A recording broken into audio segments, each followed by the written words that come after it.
Hey guys, Mike here, the Detroit Borg, looking at the Google Play edition of the HTC One M8, which is sold in the Google Play Store for $700 and is running a stock version of Android. Now, if you look at the packaging of the ones sold by the carriers or sold directly from HTC, you can see the packaging is pretty much the same, but as you can see, all of these features are no longer highlighted on the Google Play edition, but some of them are here, and we're going to explore exactly what that means.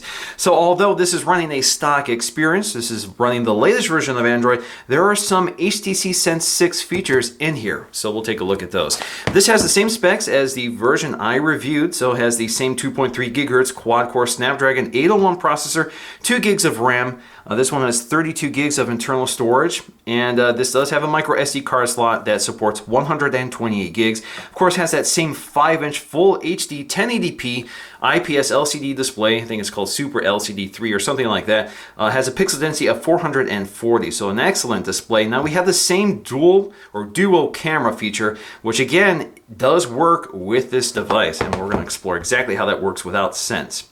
Now this is only sold in glacial silver, so you can't get the gunmetal color, so if you want that you'll have to go with a non-stock version, and it doesn't of course have the gold color. So let's go ahead and crack into this and take a look.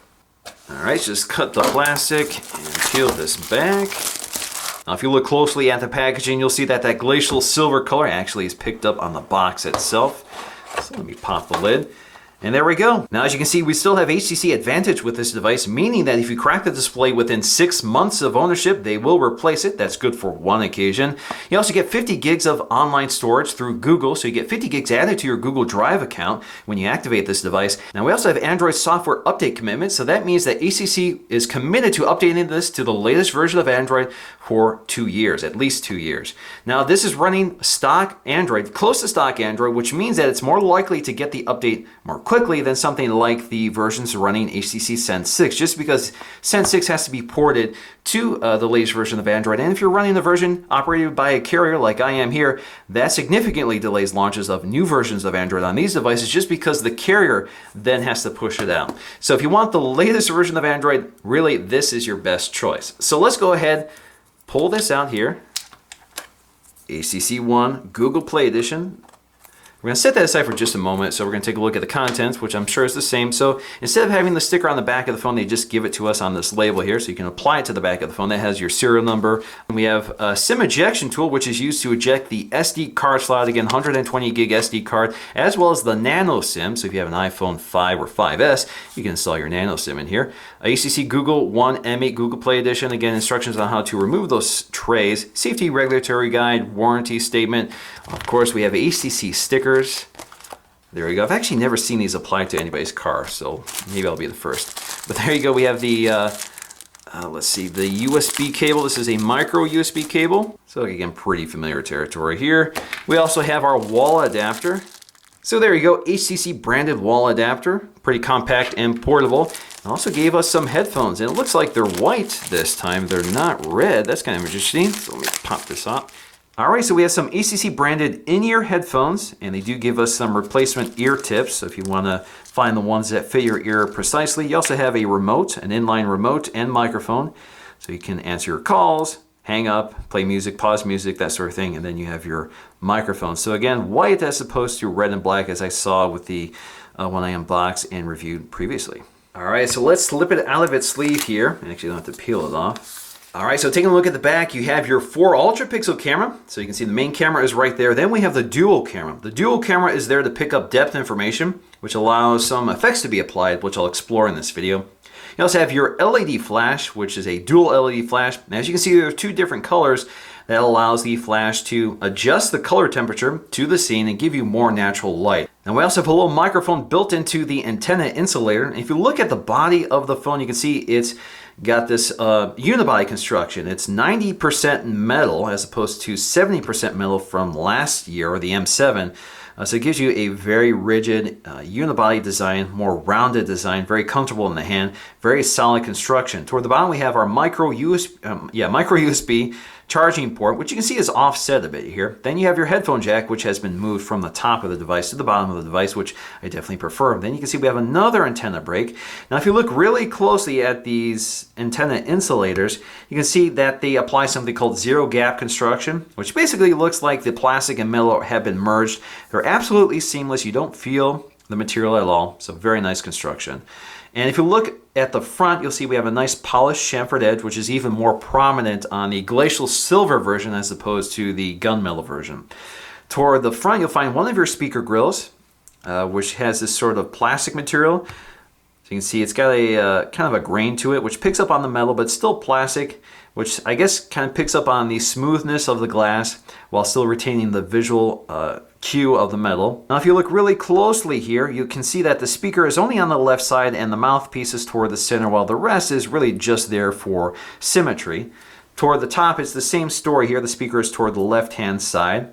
And then we have our proximity sensor right next to that, as well as that 5 megapixel front-facing camera, which HTC actually calls a selfie camera. Now, this gives me an opportunity to show you the difference between the Glacial Silver and the gunmetal color. So as you can see, it's not just the color, it's also the finish.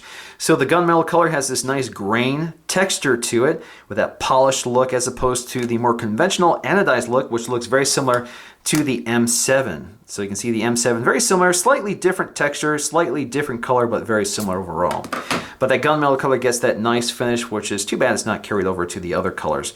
The gold color is also similar to this finish as well. It doesn't have this nice grain like the gunmetal does. You can also see that the antenna insulators are color matched here, so you can see they're black on the gunmetal version and white on the Glacial Silver. You can also see that other things like the ports are color matched as well. Now, as you can see, the M8 is quite a bit larger than the M7. So the M7 was 4.7 inches, this was 5 inches, but you can see it's now much taller, and it's also a bit wider than the M7. So the device does feel substantially bigger in the hand than the M7, especially if you go from the M8 to the M7. This actually feels a lot smaller now. Now, the great thing about the M8 is that they removed the off-screen Android controls, which were non-conventional. These did not reflect the behavior of stock Android. So they're now on screen, which means that Google can run its own Android keys. All right, so let's go ahead and boot this up for the first time and take a look at the stock experience along with some HTC tweaks. All right, so we're all set up and ready to go. I've logged in with my Google account. Now we can take a look at the user interface. Now, one of the features they've retained from the HTC Sense experience is motion launch. So you can double tap on the lock screen to wake it up, so you can quickly take a look at your notifications, the time, that sort of thing. You can also swipe anywhere on the screen to unlock it. Takes you directly to where you last left off. Now, a few motion gestures aren't here. So, for example, you can't swipe in from the left to get to blink feed. You can't swipe in from the right to get to your widget panel. It just unlocks the device. So any gesture you make on the screen will unlock it. Even the swipe down gesture, which is used as voice dialing in the Sense 6 version. So no matter what you do, just unlocks the display for you. So I actually really like that. I'm glad that was retained. That's one of my favorite features from Sense 6. Now you can quickly launch the camera app just by rotating it to landscape orientation and hitting the volume button. Again, another feature carried over from HTC Sense 6, but of course this time we're launched in the stock Android camera app. Now the interesting thing here is that this Google Play Edition is running Google Now Launcher. So this is similar to the Nexus 5. So for example, you can see we have our transparent Android keys here on the home screen, and you can swipe to the right to get to Google Now. You can also talk to it. Okay, Google, what's the weather like tomorrow in Chicago? Tomorrow's forecast for Chicago is 48 degrees and clear. You can also tap and hold anywhere on the home screen to get to your editor. Again, this is a Google Now Launcher feature, so you can adjust your wallpaper, add widgets, or jump directly to settings. Now, talking about settings, if we go to our settings panel, you can see there are a few additions here, such as our motion launch gesture. So this isn't quite stock, but you can see not all of the launch features are here. So you can disable this if you prefer, but it is on by default, and you can see the available gestures that are available here. So double tap to unlock the device, swipe to unlock, and the volume button in landscape orientation to launch the camera app. Now if we go to sound, we'll find HTC Boom Sound. So you can see that again, just like on the Sense 6 version, it's on by default if you're using the internal speakers. But if you attach headphones, you can toggle this on and off and use your own equalizer. Now, HTC has added one other feature here under settings, which is HTC Weather Service. Now, this is necessary for the dot view case to work. So if you're not familiar with this case, it's basically a $50 case that provides full 360-degree protection to your phone. So it covers the back as well as the front, but it's perforated, so when you tap the screen, it actually gives you some information here. So you can see your time as well as your weather. Now, unfortunately, this is the only thing the case can do on the Google Play Edition. You can't answer phone calls, you can't see text notifications. All of that is not available here. So unfortunately, this is the best it can do. Now, in order to use the IR Blaster, you can install the HTC Sense TV app, which is a free app. I can go ahead and install that and allow me to use the IR Blaster, but otherwise that's not included by default. So I can go ahead and set this up. It allows me to control both my AV equipment as well as my cable box. Now, taking a look at the camera app, it's pretty much stock Android. You can tap to focus. You can tap and hold anywhere on the screen to get to your settings. You can move between the front-facing camera, rear-facing camera, change your flash options, go to more options, go to your timer, exposure, lots of settings. You can enable HDR, but it's pretty much stock Android. So if you're familiar with stock Android, it's the same experience. You can also switch between photosphere mode, panorama mode, video mode, and camera mode. Now, what's really different is when you get to your photo editor.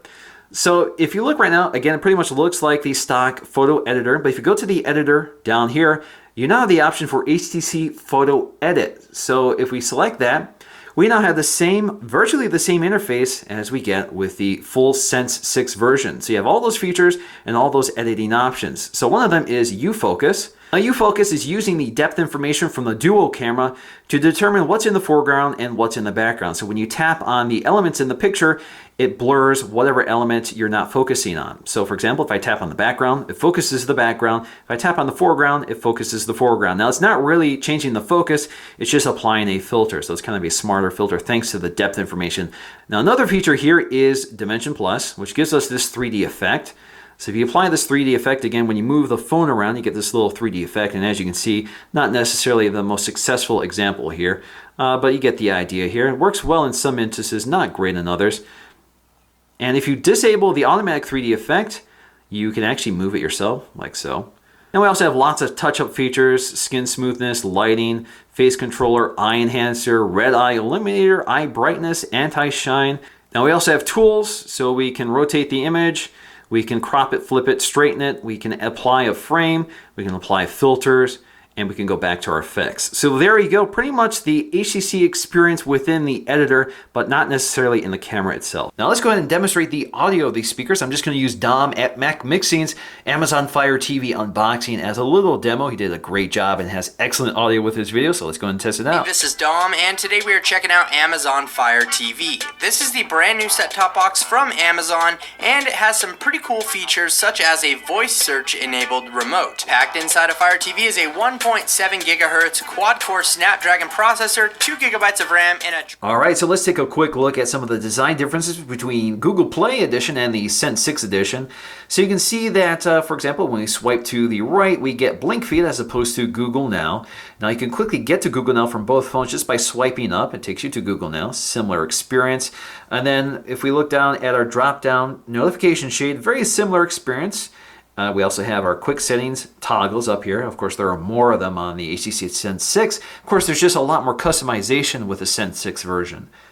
We also have our app drawer, which is heavily enhanced with Sense 6 here. You have foldering, and you can go to your Google Play Store, you can search, you can change the grid, you can customize by, you can sort them by alphabet, by custom. Now the recent apps launcher is also very different. So for example, we have this grid view, which limits us to 9 recent apps as opposed to infinite scrolling here on the Google Play Edition. So in conclusion, I'm actually surprised by this version of the HTC One M8. They've retained a lot of the great HTC Sense 6 features such as motion launch, while giving us the Nexus 5 Google Now launcher as opposed to the launcher we see with the other Google Play Edition. So we get the best of everything on this device. We get great hardware with those great stereo speakers, which makes this the best sounding device. We get the beautiful 5-inch LCD 3, Super LCD 3 display, which makes it one of the best looking devices.